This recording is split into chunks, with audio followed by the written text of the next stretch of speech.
জয় মা বাংলা, জয় গুরুদেব। নমস্কার। অ্যাস্ট্রোবিআরএসে সকলকে স্বাগত জানাই। আশা করি সকলে ভালো আছেন। আজ আবার বার্ষিক রাশিফল নিয়ে আলোচনা করব। আজ আলোচনা করব ২০২৫ কেমন যেতে চলেছে কর্কট রাশির জাতক বা জাতিকাদের সেই নিয়ে। এবং এখানে কিছু মেন বিষয় নিয়ে আলোচনা করব।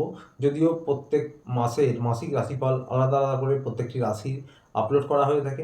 আজ শুধু বার্ষিক রাশিফল ২০২৫ কর্কট রাশি কেমন যাবে সেই নিয়ে আলোচনা করব।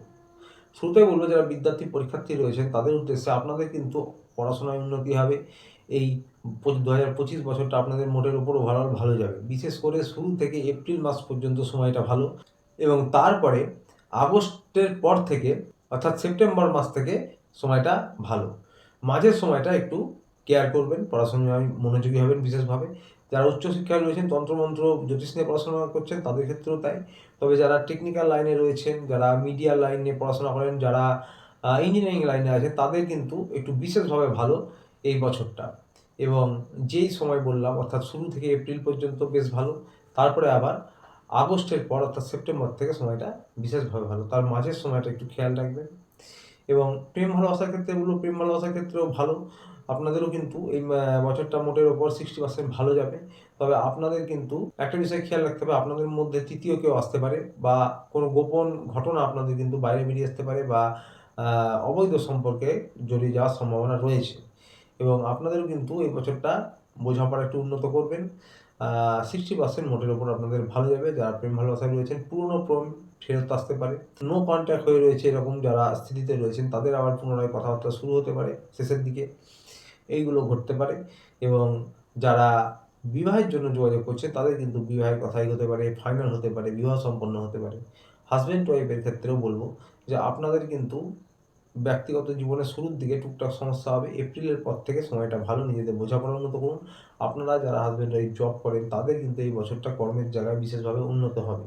তবে আবেগপ্রবণ হয়ে বা হঠকারী সিদ্ধান্ত নেবেন না। আবেগপ্রবণ হয়ে রাগ জেদ বৃদ্ধি পেয়ে এই সমস্ত কারণে কিছু কলহ সমস্যা হতে পারে এই বছর। সেই বিষয়গুলি খেয়াল রাখবেন, আবেগকে কন্ট্রোলে রাখবেন এবং একটু ক্রোধের উপরও জেদের উপরও নিয়ন্ত্রণ রাখবেন। শনির রাশি পরিবর্তনের ফলে অর্থাৎ 30শে মার্চের পর আপনাদের কিন্তু কর্মে পরিবর্তন হতে পারে। কর্মের জায়গায় আপনাদের কর্মব্যস্ততা বাড়বে এবং কর্মের দ্বারা আপনারা কিন্তু উন্নতি করতে পারবেন। তবে হ্যাঁ, হঠকারী সিদ্ধান্ত নেবেন না, কারণ মার্চ এপ্রিলে কিন্তু তাহলে ভুল হতে পারে। হঠকারী সিদ্ধান্ত নিলে লস হতে পারে, কাজ খারাপ হতে পারে, এটা হতে পারে। আপনাদের কর্মদক্ষতা বাড়বে, কর্মব্যস্ততা বাড়বে, তার সঙ্গে আপনাদের কথার ধার বাড়বে, অর্থাৎ কথার মুখের বাণীর দ্বারা আপনারা কিন্তু কর্মক্ষেত্রে বেশ ভালো মুখের বাণী এবং বুদ্ধির দ্বারা এগিয়ে যেতে পারবেন। আপনাদের কিন্তু কর্ম পরিবর্তন হতে পারে, নতুন কোনো কাজের শুরু হতে পারে, নবকর্মপ্রাপ্তি হতে পারে, কর্মের স্থান পরিবর্তন হতে পারে এবং আপনারা স্থানান্তরিত হতে পারেন। আপনাদের প্রমোশন পদোন্নতি হবে, আপনাদের কিন্তু উন্নতি হবে এই বছরে। এপ্রিলের পর থেকে সময়টা বিশেষভাবে ভালো, দেবগুরু বৃহস্পতির কৃপায়। এবং আপনারা জমি বাড়ি ক্রয় করতে পারেন। আপনাদের কিন্তু আটকে থাকা টাকা, আটকে থাকা যে কোনো কাজ পুরোনো সময় ধরে যেগুলো আটকে ছিল এই বছর, সেগুলো এপ্রিলের পর কিন্তু সম্পন্ন হতে পারে। এবং আপনাদের কিন্তু দূরস্থান থেকে লাভ হতে পারে। আপনাদের দূরস্থানে যাওয়ার জন্য যারা চেষ্টা করছিলেন তারাও কিন্তু সফলতা পাবেন এই বছরে। এপ্রিলের পর থেকে সেই সময়গুলো আসবে। সম্পত্তি নিয়ে কিন্তু টুকটাক সমস্যা হতে পারে, জ্ঞাতিদের সঙ্গেও সমস্যা হতে পারে এবং আপনাদের কিন্তু খরচ বাড়বে, অত্যাধিক খরচ বাড়বে। সেই বিষয়টা খেয়াল রাখতে হবে। এই বছরে আপনাদের কিন্তু একটু খরচ বাড়বে। আপনারা কোথাও যাত্রা করতে পারেন, ধর্মস্থানে যাত্রা করতে পারেন, বা অন্যান্য যে কোনো স্থানে আপনাদের কিন্তু ভ্রমণ হতে পারে। যারা পার্টনারশিপ ব্যবসায় করেন তাদের কিন্তু পার্টনারশিপ ব্যবসায় বলবো অক্টোবর মাস থেকে বিশেষভাবে উন্নতি হবে। তাছাড়া ব্যবসার জন্য সময়টা ভালো। সরকারি বেসরকারি যারা চাকরি করছেন তাদের জন্য কিন্তু প্রমোশন পদোন্নতি হতে পারে। কর্মব্যস্ততা বাড়বে, কর্মের চাপ বাড়বে, কিন্তু আবেগ দিয়ে কোনো কাজ করবেন না, হঠকারী সিদ্ধান্ত নেবেন না। যাদের যে রাগ জেদ একটু বৃদ্ধি পাবে আপনাদের, এই বিষয়গুলি খেয়াল রাখতে হবে। এপ্রিলের পর থেকে যে কোনো শুভ কাজ করতে পারেন, তবে জমি বা সম্পত্তি নিয়ে কোনো সমস্যা বা ছোটোখাটো কোনো আইনি জটিলতা হতে পারে।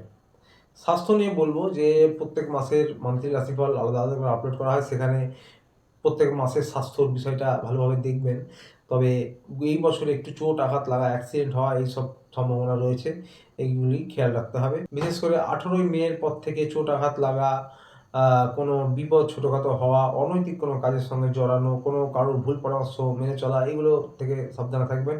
হঠাৎ করে কোনো সমস্যা হতে পারে, রাহু অষ্টম ঘরে যাবে। তাছাড়া সকলের জন্য বলবো যে আপনাদের যে রাশি অধিপতি চন্দ্রদেব, হ্যাঁ, আপনারা প্রত্যহ ওম নমঃ শিবায় 108 বার জপ করতে পারেন করগুণে, বা চোখ বন্ধ করে ধ্যানের মতন 2 মিনিট 3 মিনিট করতে পারেন, অত্যন্ত ভালো প্রতিকার হবে। এবং বাড়ির ছাদে উঠোনে পাখিদের প্রত্যেক কিছু খাবার খান, অত্যন্ত ভালো প্রতিকার হবে এবং এটা সারা জীবন করতে পারেন। তো আজকের এই পর্যন্ত। ভিডিওটি ভালো লাগলে চ্যানেলটিতে অবশ্যই লাইক সাবস্ক্রাইব করে পাশে থাকবেন। দেখা হচ্ছে আবার পরের ভিডিওতে। আপনি ভালো থাকবেন, সুস্থ থাকবেন। নমস্কার।